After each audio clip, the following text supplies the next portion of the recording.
I just love writing for people in ways that they can connect with it.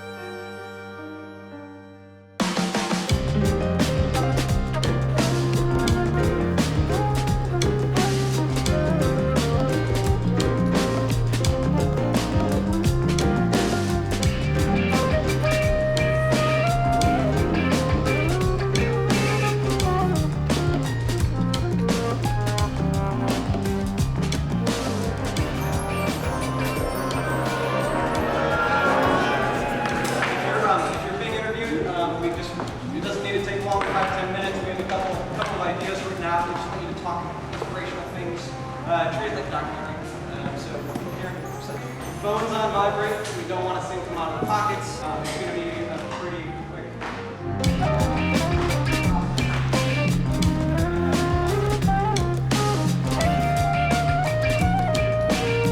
This is a post-production sound and music house.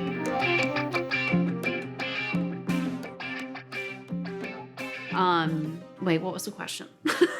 Okay, so my role with Mind Exchange Music is composer, arranger, orchestrator, and music producer. It's my job to work with clients to help them achieve the best instruments and performance possible.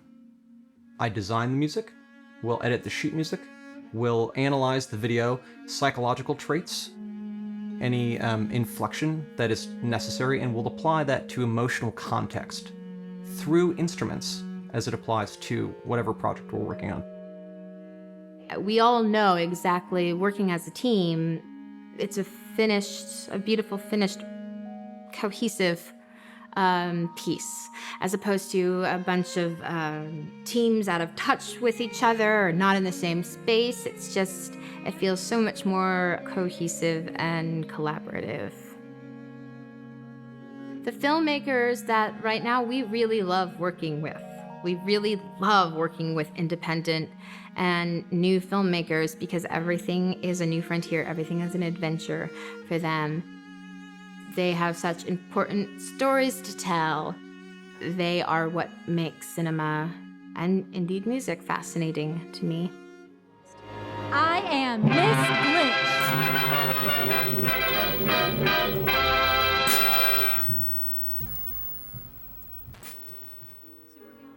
It's hard. It feels like forever ago now.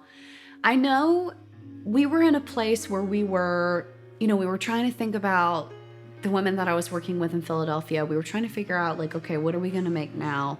Ms. Glitch is a film project that Mind Exchange Music collaborated on with Layne Marie Williams of Women of the Now. So it started out as like a phrase. It started out as like we're women of the now. We're like making the Stonebirds and we're staying up till 3 a.m. and like drinking whiskey and shooting in the freezing, like -5-degree weather.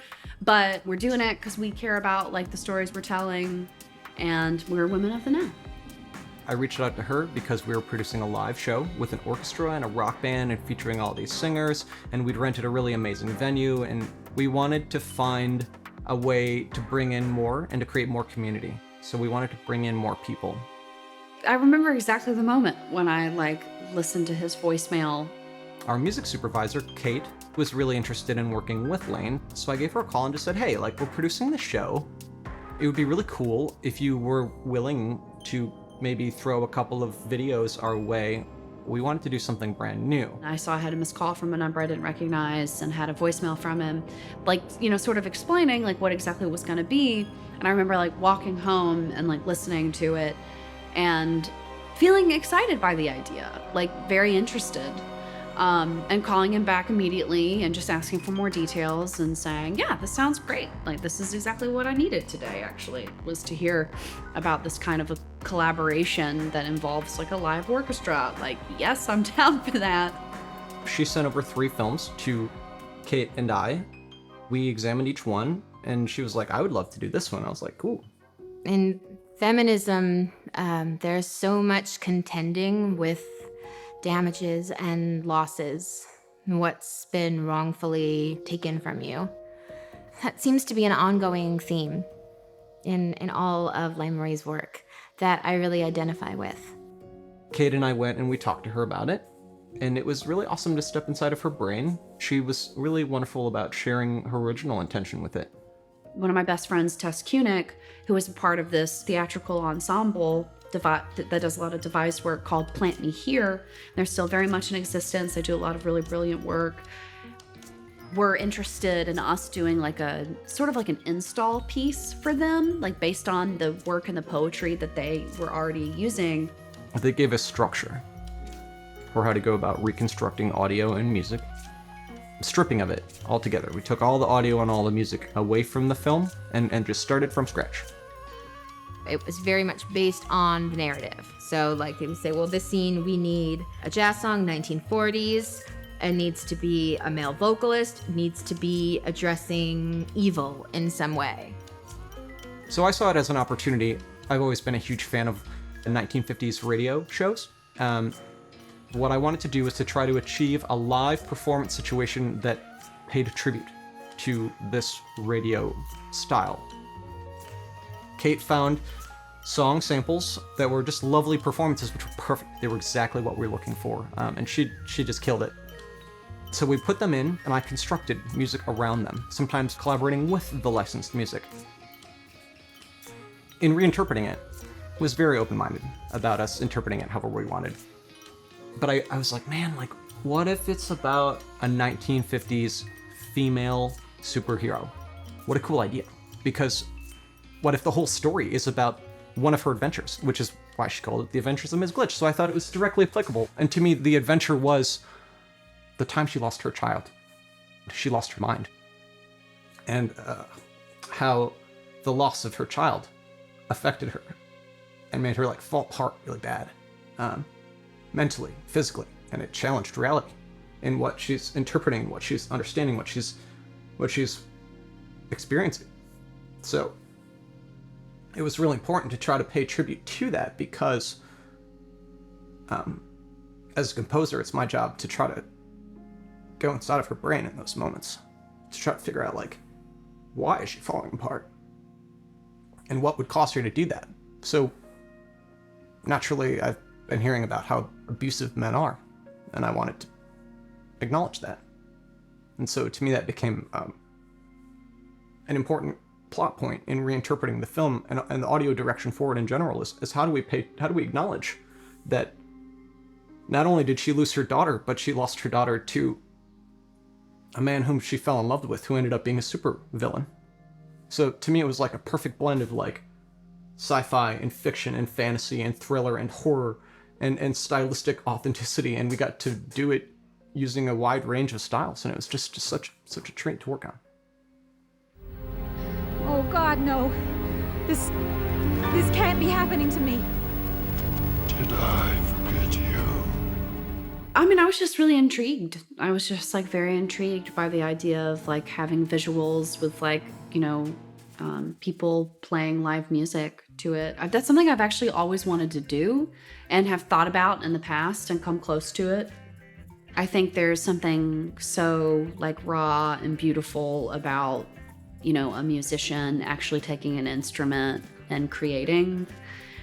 If I have the option, that's what I prefer.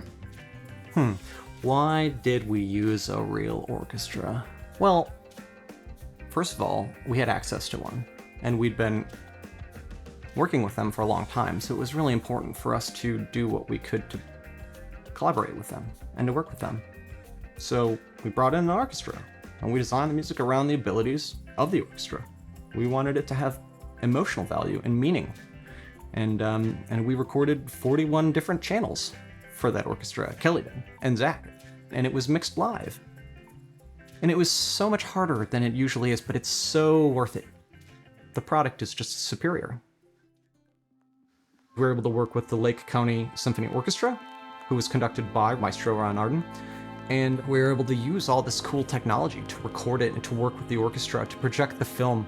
We even went beyond that to bring in lighting designers so that the capture of the performance was unique.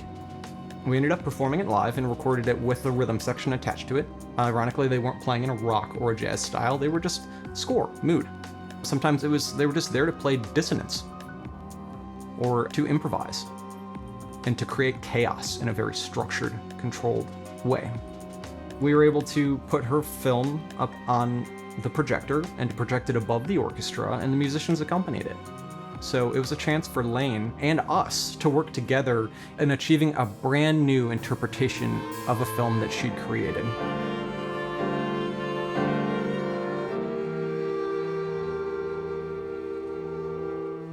We're always partial to the works and the way that we have them constructed creatively, like a movie or like a film or like a recording, but sometimes if there's an opportunity to go beyond that and to bring it and to elevate it to be something brand new, it's an interesting opportunity for everyone. People are in trouble. Evil is everywhere, and things have never been worse. It's my responsibility to answer that call, to stand up and do what must be done despite the struggles and strife. But still, even a super gal like me has battles we've lost. I am Miss Glitch.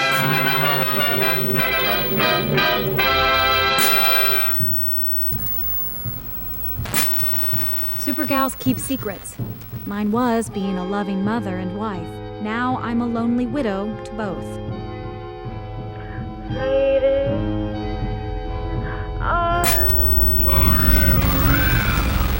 What?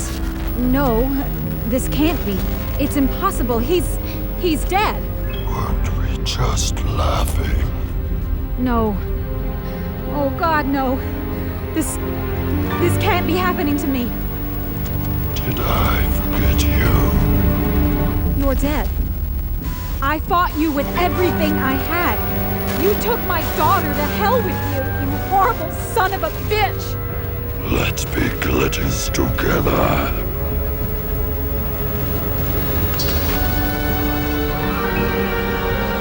Kiss me harder. Let me. No, this isn't happening. This isn't real. It isn't happening. It's just a nightmare. It's cold out here now. Oh no. He's still here. He's got my daughter. I wonder if it looks the same where you are. Maybe I'll get to see. If I transform to Miss Glitch, maybe Let me in.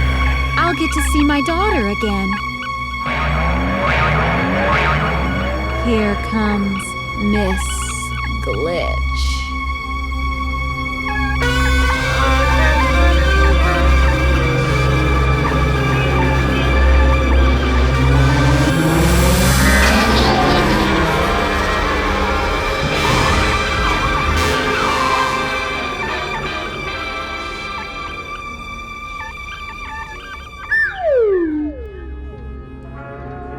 I can't find any ones or zeros in your mouth.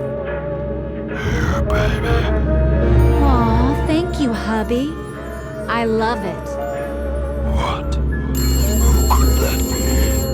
I wonder. Mommy, is that you? Yes, baby. It's me. I get to talk to you? Oh, I don't mind.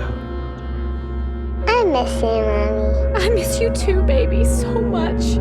I don't want out.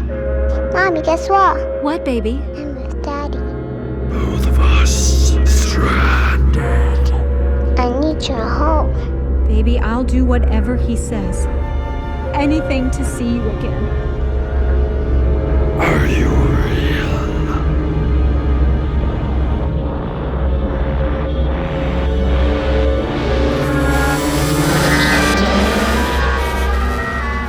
I'll do it. This is not gonna here. I'll do it. I'll do it. In a sea of hot chocolate. Take it back. I'll do it back. Do it again. I'll do it.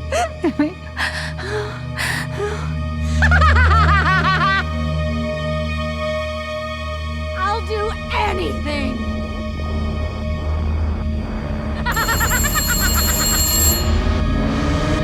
I became Miss Glitch and crashed through all the clouds, the smoke, and water stinging my eyes. Maybe do my dirty work. I used my powers to take over the world. I stayed up there too long. I ended up watching as the stars rubbed the morning from their eyes. I am the most powerful Miss Glitch.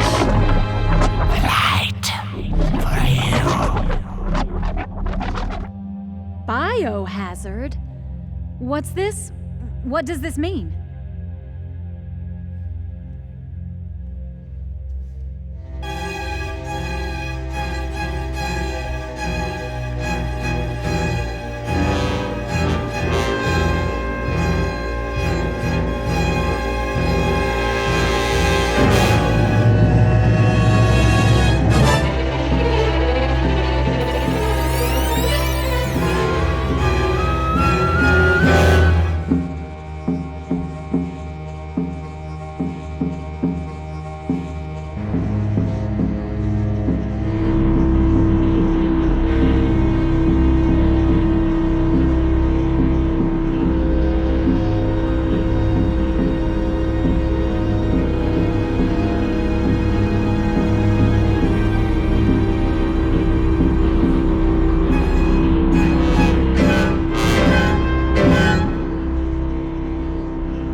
I had to see her again. I missed her so badly. I was willing to go to that place of evil, even though I knew it was wrong. I couldn't do it anymore. He was just playing games with me, with my sanity. The truth is, my daughter was dead, and no matter what I was willing to become, it wouldn't change the fact that she was gone forever. I wasn't actually ever going to see her again.